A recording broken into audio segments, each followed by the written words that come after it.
योग हम लोग एज अ थेरेपी प्रमोट करते हैं। उसमें 4 स्तंभ होते हैं।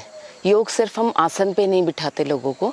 जितनी भी जैसे जीवन शैली वाली जितनी भी बीमारियां होती हैं उनके लिए हम बोलते हैं आहार, विहार, आचार, विचार। इन 4 चीज़ों पे ध्यान दें तब योग होगा। हमारे जीवन में योग का बहुत महत्वपूर्ण योगदान इस समय वर्तमान समय में है, क्योंकि हमारे जो पूरा जीवनचर्या है, जो लाइफस्टाइल है, वो इतनी ख़राब हो चुकी है कि कई बीमारियों ने हमें जकड़ लिया है। तो इस कहानी में, इस स्टोरी में हम आपको ऐसे लोगों से मिलाने जा रहे हैं पौड़ी गढ़वाल के में कि जो इसी पर काम कर रहे हैं। योग थेरेपी किस तरीके से काम कर रही है, किस तरीके से कई बीमारियों को ख़त्म करने में ये एक बहुत महत्वपूर्ण भूमिका निभा रही है। और जो महानगरों में हमारी लाइफस्टाइल है, मल्टीनेशनल कंपनियों में काम करने वाले जो लोग हैं, जो बहुत तरीके से डिप्रेशन में चले गए हैं, उनके लिए ये योग थेरेपी कितनी महत्वपूर्ण है उसी पर बात करेंगे। तो ध्यान से देखिएगा, इसमें बहुत सारी चीज़ों की हम जानकारी आपको देंगे कि किस तरीके से पूरी दिनचर्या को बदलकर योग के साथ जुड़कर हम अपने आप को न सिर्फ स्वस्थ रख सकते हैं बल्कि मानसिक रूप से भी एक नई तरीके से अपना जीवन जी सकते हैं। नमस्कार साथियों, मेरा नाम है संदीप गुसाई। पौड़ी सीरीज़ में आपका एक बार फिर से स्वागत है। इस बार कोशिश करेंगे पौड़ी को एक नई तरीके से डिस्कवर और एक्सप्लोर करने की।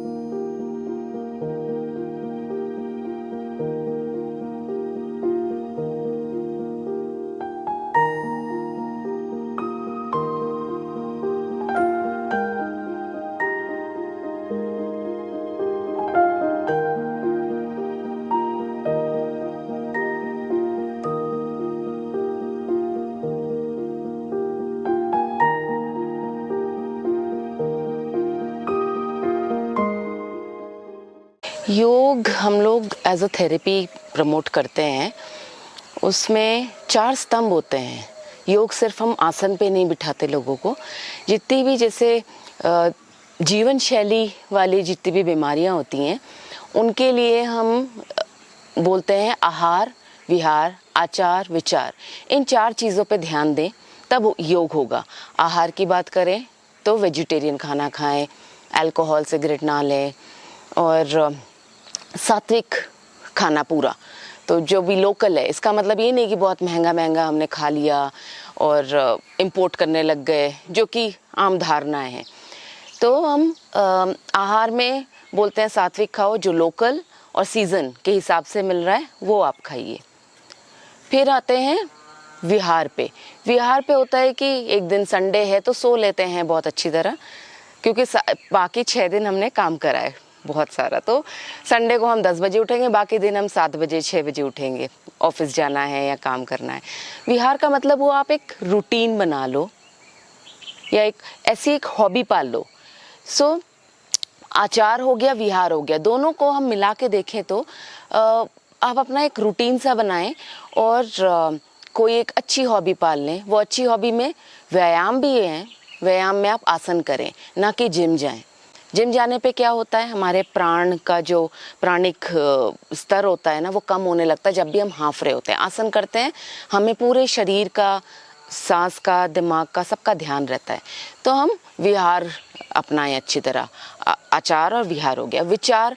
विचार इसलिए बहुत ज़्यादा महत्वपूर्ण होता है हमारे लिए, क्योंकि हम जो यहाँ पे भर के रखते हैं, जो हाइपोथैलेमस है हमारा, जिसे कि जहाँ पूरे शरीर को ना वो संचालित करता है, वहाँ वो अगर गड़बड़ चल रहा है तो हर एक बीमारी होनी है। बहुत कम बीमारियाँ होती हैं जो हम धरोहर में अपने पिताजी, माताश्री या दादा नाना से लेते हैं, वो जेनेटिक बीमारियाँ होती हैं। लेकिन ज़्यादातर 90% बीमारियाँ लाइफस्टाइल डिजीज़ होती हैं। अब लाइफस्टाइल डिजीज़ होगी कोई, जैसे जीवन शैली से रिलेटेड जितनी कोई भी बीमारियां हैं, डायबिटीज़ कह लीजिए या फिर थायराइड कह लीजिए या पीसीओडी कह लीजिए, या फिर आप कैंसर, सबसे भयंकर बीमारी जिसे कहते हैं कैंसर, वो पूरे जीवन यापन की वजह से होता है। जीन्स हमारा कैंसर का सब में होता है, लेकिन वो ऑन्कोजीन्स कहते हैं जिसे, उसको हम कब बढ़ने दें नहीं बढ़ने दें, वो सारी चीज़ें विचार से बहुत महत्वपूर्ण है। सब कुछ हमारा यहाँ भरा रहता है। अगर ये स्थिर रहेगा, ये शांत रहेगा और कंट्रोल में रहेगा तो शरीर भी ठीक रहेगा। साइकोसोमैटिक डिजीजेस, और ये अभी की बात, कुछ भी मॉडर्न आधुनिकता तो है ही नहीं जो भी बातें कर रही हूँ। ये सारी चीज़ें पौराणिक योग सूत्रा में लिखी हुई है। हमारे महर्षि पतंजलि ने लिखा है योग का मतलब क्या हुआ। योग चित्ती वित्री निरोधा, मतलब दिमाग में जितने भी हमारे बहुत विचलित, दिमाग का काम क्या है, मन का काम क्या है, पूरे टाइम सोचते रहना, बिल्कुल कभी भी हम रुकते ही नहीं है। हर्षवर्धन चंदोला और उनकी जो धर्मपत्नी हैं वो इस पूरे योग केंद्र को संचालित करती हैं। दरअसल इन दोनों की कहानी भी अपने आप में किसी प्रेरणा से कम नहीं है। चाहते तो दोनों बाहर भी सेटल हो सकते थे, लेकिन पौड़ी के जो गांव हैं वहाँ पर अपने रोज़गार को और अपनी खेतीबाड़ी को आबाद करना भी किसी एक कहानी से कम नहीं है। तो दोनों योग केंद्र भी चलाते हैं, उसके साथ साथ जो आसपास की उनकी पैतृक ज़मीन है उसमें खेती करते हैं, और जो उनका पुश्तैनी मकान है उसको फिर से रिनोवेट करके एक बेहतरीन योग केंद्र के रूप में उनको स्थापित किया है। तो मैं पेशे से वकील हूँ। 18 साल की लीगल प्रैक्टिस रही है मेरी दिल्ली में, कॉर्पोरेट प्रैक्टिस। तो लॉ में यही रहता है कि आप खूब बातें करते हो, तनाव, मानसिक तनाव भरा हुआ रहता है, तो बातें करते हो, सोचते रहते हो, जब आप बोल रहे हो नहीं सोच रहे हो तब भी सोचते रहते हो, और दूसरों के हम लड़ाइयाँ हम एक निष्कर्ष पे पहुंचाने की कोशिश करते हैं, या दूसरों के लिए लड़ रहे होते हैं। खुद से रिलेटेड कुछ नहीं होता तो भी तनाव इतना ज़्यादा रहता है। तो ये चलता रहा सिलसिला काफ़ी 10 साल तक। माताश्री पिताश्री दोनों बहुत योग में बहुत अच्छा बिलीव करते हैं, तो उन्होंने बोला कि बहुत पहले से बोलते रहे हैं और बचपन में भी कराते थे। फिर जब हमने काफ़ी ये लीगल प्रैक्टिस चलती रही, 2016 में तक मैंने देखा, मैंने 85 kg वेट गेन कर लिया है। और खुद को इस, मतलब वेट गेन एक होता है कि मोटापे से आप दिखने वाली बात नहीं है, अब हार्मोनल कुछ भी हो सकता है, लेकिन ये सारा ना मैंने ध्यान दिया, ये सारा मेरे खराब जीवन शैली की वजह से हुआ।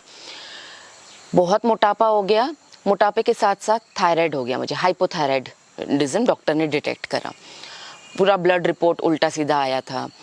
लिवर की प्रॉब्लम और अलग से शुरू हुई, नॉन अल्कोहलिक फैटी लिवर का भी इशू था। ये सारा शुरू ही हुआ मोटापे की वजह से। मैंने सोचा चलो जिम ज्वाइन करते हैं, जो सबसे पहले लोग, हर कोई यही करता है, जिम ज्वाइन करो। तो मैं जिम गई। अब 3 महीने जिम ज्वाइन करा, पर्सनल ट्रेनर रखा, लेकिन सारा दिन थकान, इतनी थकान लग रहा था जान जा रही है, कोर्ट में चलने लायक नहीं रही, पैर ऐसे टेढ़े टेढ़े हो रहे हैं, हाथ पैर एकदम थके हुए हैं अब जिम में जाके। तो फिर माताश्री पिताश्री ने फिर से गाइड करा। उन्होंने बोला तुम योग करते थे, मैं एक ट्रेंड क्लासिकल डांसर भी हूँ, डांस करते थे, उनको धीरे धीरे शुरू करो, शायद सहायता मिले। मैंने शुरू करा, मुझे फ़र्क दिखना शुरू हो गया, क्योंकि मैं रोज़ ये इंश्योर करा मैंने कि मैं मैट पे आ रही हूँ, रोज़ आ रही हूँ, क्योंकि उस टाइम इतना तक मुझे पता नहीं था कि मुझे स्थिरम सुखम आसनम करना है या चित्तवृत्ति निरोध करना है। मुझे योग का मुझे डेफिनेशन नहीं पता था, वो थ्योरेटिकल पार्ट अभी तक बचा हुआ था। इतना अच्छा लगने लगा तो मुझे लगा डिटेल्स में तो जाना चाहिए। तो मैंने इनके सारे जितने आपका हठ योग प्रदीपिका है, फिर गीता है, और फिर अब योग सूत्र है पतंजलि जी का, ये सब मैंने पढ़ना शुरू करा। मुझे पहली बार ये एहसास हुआ, आज तक जो पढ़ाई करी थी ना वो कभी फील्ड में काम नहीं आई, लेकिन योग की सारी पढ़ाई फील्ड में काम आती है। तो इतना बढ़िया लगा पढ़ते पढ़ते, मैंने सोचा क्यों नहीं इसकी प्रॉपर ट्रेनिंग कर लेते हैं। तब तक हमारा पैंडेमिक स्टार्ट हुआ 2020 में। ये 4 साल तक मैं यही करती रही, पढ़ती रही और अपना खुद से प्रैक्टिस करती रही। कभी यूट्यूब देखा या फिर खुद जितना बचपन से आता था वो सब अच्छी तरह उन्हीं पे एक्सेल करने की कोशिश करी। और फिर 2020 में मैंने ये टीचर्स ट्रेनिंग करी, फिर मैंने आयुष का एग्ज़ाम दिया। और मेरे में जब मेरे दोस्त, आसपास के लोगों से शुरू होता है बदलाव। मेरे आसपास के लोगों ने जब मेरे में बदलाव देखे, काफ़ी बदलाव देखे, मैं बहुत ही बोलूँगी, मुझे मतलब बिल्कुल शर्म नहीं है बोलने, मुझे बहुत गुस्सा आती थी, बहुत गुस्से वाली इंसान थी मैं। योग करते करते गुस्सा कहाँ छूमंतर हो गया, पता ही नहीं चला। तो मानसिक स्थिति मुझे इतनी अच्छी लगने लगी, मुझे पता नहीं चला कब मेरा वेट 85 से 55 हो गया।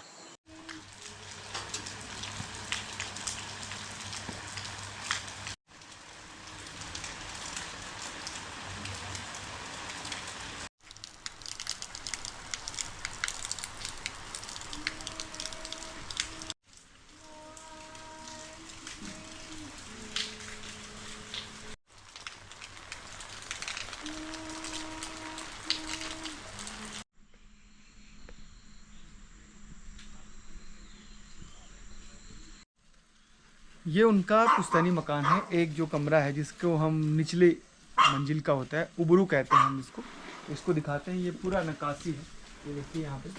और ये इस तरीके से बैठने के लिए अंदर जगह बनाई गई है। यहाँ पे ये लकड़ी लगाई गई है ऊपर, और अंदर देखिए इसके अंदर ये भीतर खंड होता है। अब आप जैसे ही अंदर आते हैं तो ये पूरी किताबें रखी हुई हैं यहाँ पे अंग्रेजी की, और ये पूरा लिटरेचर हिंदी किताबों का। यहाँ पर बैठ के आप योग ध्यान कर सकते हैं। थोड़ी देर के लिए आप बैठे और उसके बाद थोड़ा इस तरीके से और भी कमरे हैं, नीचे बैठकर आप कई समय तक साधना कर सकते हैं, योग कर सकते हैं। तो ये इस पूरे योग केंद्र की खासियत है।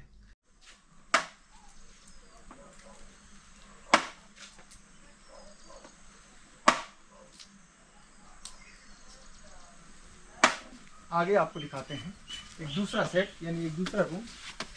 ये पूरी हमारी जो गढ़वाल की जो हमारी भवन निर्माण शैली है, एक छज्जा, पहले सीढ़ियाँ, फिर ये छज्जा, ये पटाल का इस तरीके से छज्जा होता है। अब अंदर चलते हैं कि रूम को कैसे डेकोरेट किया है। ये खूबसूरत रूम है, ये बेड है, और सबसे महत्वपूर्ण बात कि खुशबू इतनी आ रही है कि हर कमरे में रूम फ्रेशनर लगाए हुए हैं। कुछ खास नहीं किया है।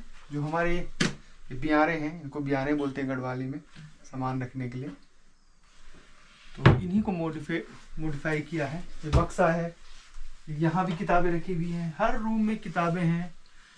और ऐसा कि आप आते ही रिलैक्स हो जाएं, एकदम काम, आपका माइंड पीस। बाहर चिड़ियों की आवाज़ें, वाटर बॉडी की आवाज़, जो यहाँ पर पानी की जलधाराएं हैं, और चारों तरफ जो एक नई वाइब मिलती है यहाँ पे, एकदम नया ऊर्जा आता है। क्योंकि योग को करने के लिए पीस ऑफ माइंड बहुत ज़रूरी है, तो उसका यहाँ पर पूरा ख्याल रखा गया है।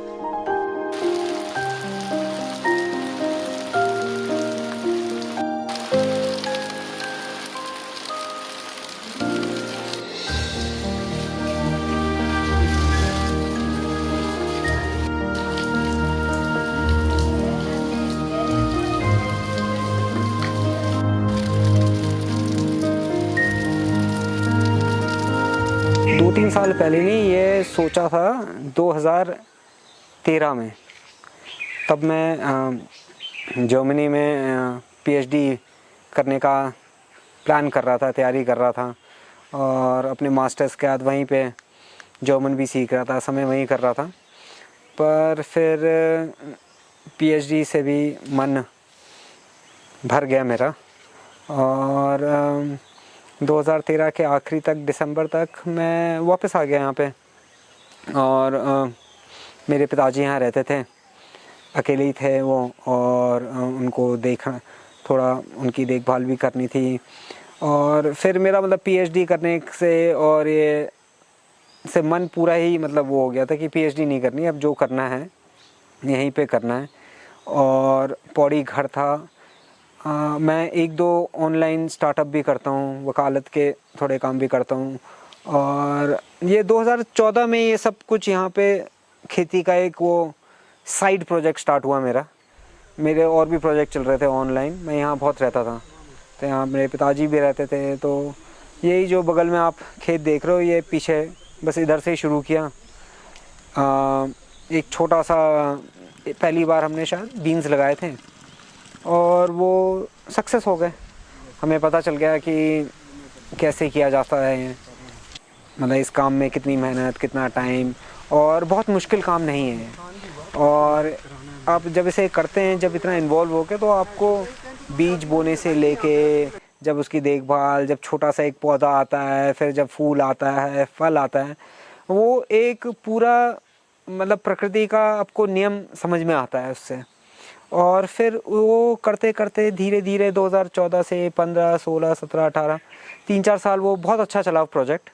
उसी के बदौलत फिर यहाँ पे ONGC की एक स्कीम भी आई, बहुत सारे पॉली हाउसेस लगे गांव में, और लोगों ने भी करना शुरू कर दिया खेती। आज के दिन यहाँ पे हमारे गांव में मिल्क प्रोडक्शन का भी बहुत अच्छा काम कर रहे हैं कुछ लोग, घी बना के बेच रहे हैं। तो कुछ ना कुछ होते रहा।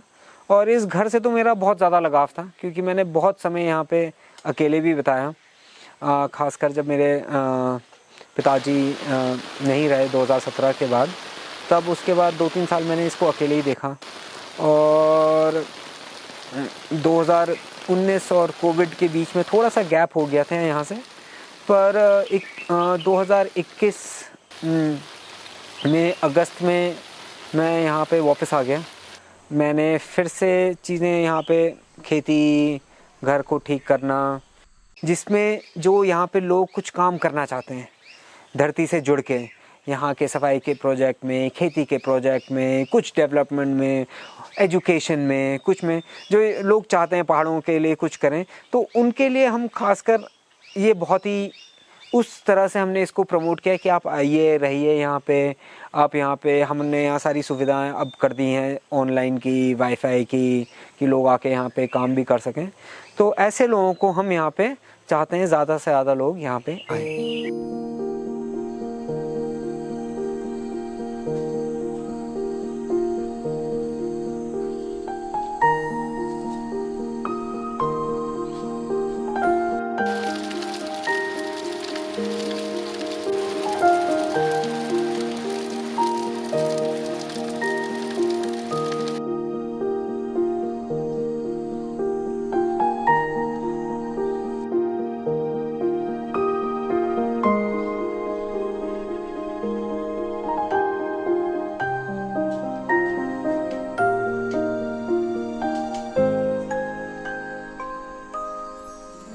ये झिंगोरा कटलेट है।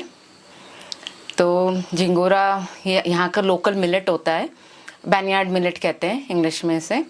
इसके बहुत फ़ायदे हैं, वही है डायबिटीज़ नहीं होता, और वेट लॉस करना है तो झिंगोरा खा सकते हैं, हड्डियों के लिए अच्छा है। इसमें मैंने बहुत सारे और हेल्दी चीज़ें जैसे स्प्राउटेड मूंग और थोड़ा किशमिश, पनीर, घर का बना हुआ पनीर डाला है, और थोड़े बहुत जो पत्ते वगैरह, कड़ी पत्ता, ये सब डाल के एक टोटल न्यूट्रिशियस लंच बनाने की कोशिश करी है। इसके साथ चटनी भी है? चटनी है, वो है हेम्प सीड है और भांग के बीज, और यहाँ से आपके सामने आम तोड़ा था, आम और पुदीना, और इसका एक सब मिला के एक चटनी है। लहसुन है, थोड़ा सा कच्चा लहसुन, क्योंकि पका लहसुन में कोई हेल्थ बेनिफिट रहता नहीं है, तो कच्चे लहसुन को लेके हमने ऐसे एक चटनी बनाई है। और फिर एक ड्रिंक है। हाँ, ड्रिंक है, ये बटर मिल्क है, छाछ है, घर का बना हुआ दही, उसी में फिर हमने थोड़ा सा पुदीना और जीरे का छौंक कर दिया है। यौगिक सात्विक का जो मेन चीज है, फूड पर भी ध्यान रहता है। हाँ, आहार, जैसा कि मैंने बोला, आहार बहुत बड़ा, आहार से 80% बीमारी ठीक होती है। फिर अच्छी निद्रा, वो किस में आता है? विहार में। तो उसमें अच्छी निद्रा भी बहुत अच्छा दवाई होती है। सोना और खाना सबसे बड़ी दवाइयाँ होती हैं, उसके बाद बाकी चीज़ें तो चलती रहती हैं।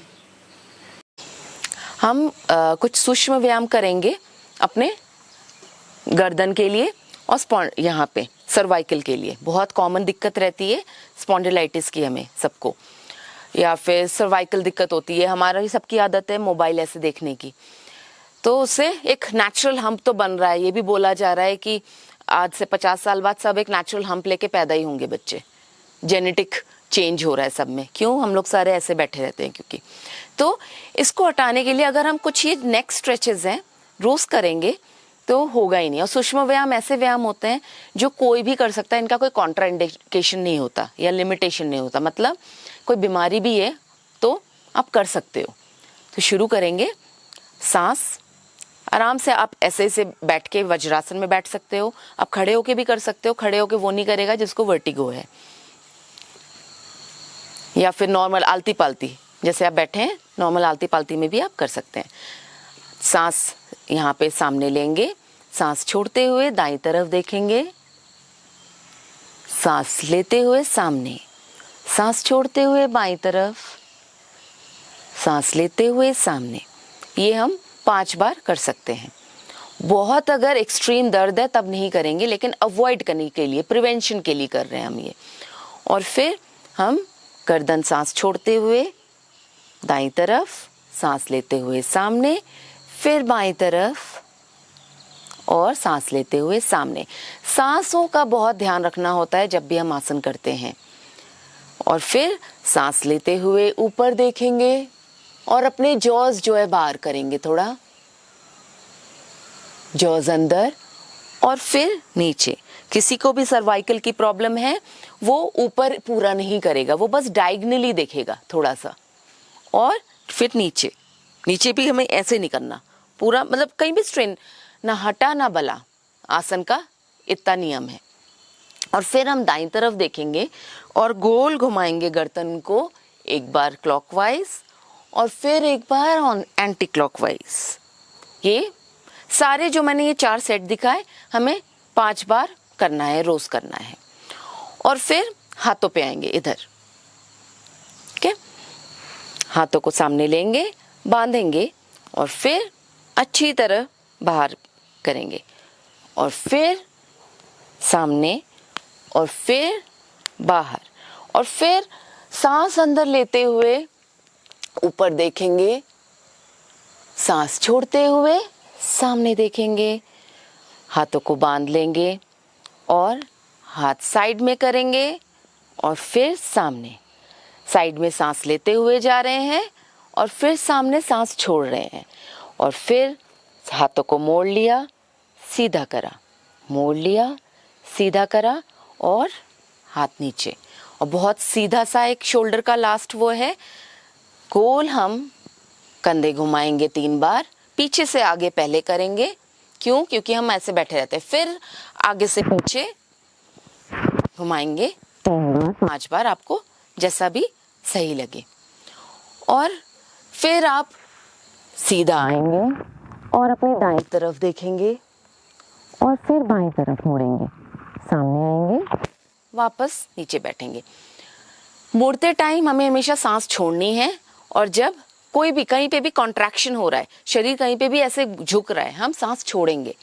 और जब भी हम हाथ को खींच रहे हैं ऊपर या एक्सपैंड कर रहे हैं ऐसे, तब हम सांस अंदर लेंगे। जैसे बैक में प्रॉब्लम हो रही है ना, दर्द हो रहा है, उसका सोल्यूशन इधर है एक्चुअली। पोस्चर खराब है हमारा। एक तो खड़े होने का पोस्चर बताया हमने, ठीक है। सीधे इसमें जैसे बैठे हैं हम लोगों को, अगर हम बोलेंगे कि फॉरवर्ड फोल्ड करना है, हम कैसे करेंगे? ऐसे भी झुक जाएंगे, सामने से झुकना होता है। यहाँ से ये स्टर्नम है, इसकी ना बहुत कैपेसिटी होती है, इसीलिए लंग्स इतना बड़ा ऑर्गन क्यों है, बहुत स्ट्रेच हो सकता है ना लंग्स, तो कोई प्रॉब्लम ही नहीं है। अगर हम यहाँ से ऐसे करके सामने जाएंगे ना, ये होना चाहिए, ना कि ये, ठीक है। तो हमेशा इसका ध्यान रखेंगे। पीछे जब कोई बोल रहा है सीधे बैठना है, सीधे खड़े होना है, हमें यहाँ पे एक ना कंफर्टेबल लगना चाहिए। जब हम सीधे खड़े होते हैं ना योगिक मेथड में, तो होता है क्या, ऑक्सीजन भी बहुत अच्छी आती है, सांस अच्छी तरह आती है। आप जितना ऐसे स्लम ऐसे करके रहोगे ना, स्ट्रेस भी बढ़ेगा। बहुत सिंपल चीज़ है, लेकिन आप ऐसे रहोगे ना तो आप मतलब आप पूरा एक तो सांस नहीं ले रहे, शरीर में ऑक्सीजन का प्रवाह नहीं है ढंग से, और होता क्या, आप स्ट्रेस में आते जाते हो। क्यों? क्योंकि आप सांसें नहीं ले पा रहे जितना ले सकते हो। हम सब सिर्फ 15% अपने लंग्स का यूज़ करते हैं। अभी आसन कर रहे हैं, वो ना बढ़ता जा रहा है, इसीलिए आसन के बाद ही प्राणायाम करें हमेशा।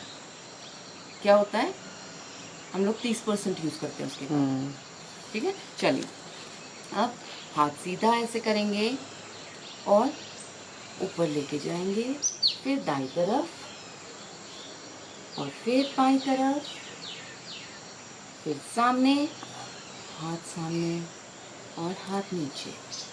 अब हाथों को जोड़ लेंगे, अपनी दाईं तरफ लेके जाएंगे हाथ को, पूरा अपने नीचे तक, टेल बोन तक आप मुड़ने की कोशिश करेंगे, ठीक है। जब तक सांस छोड़ते हुए, सांस लेते हुए सामने, फिर अपनी दूसरी तरफ,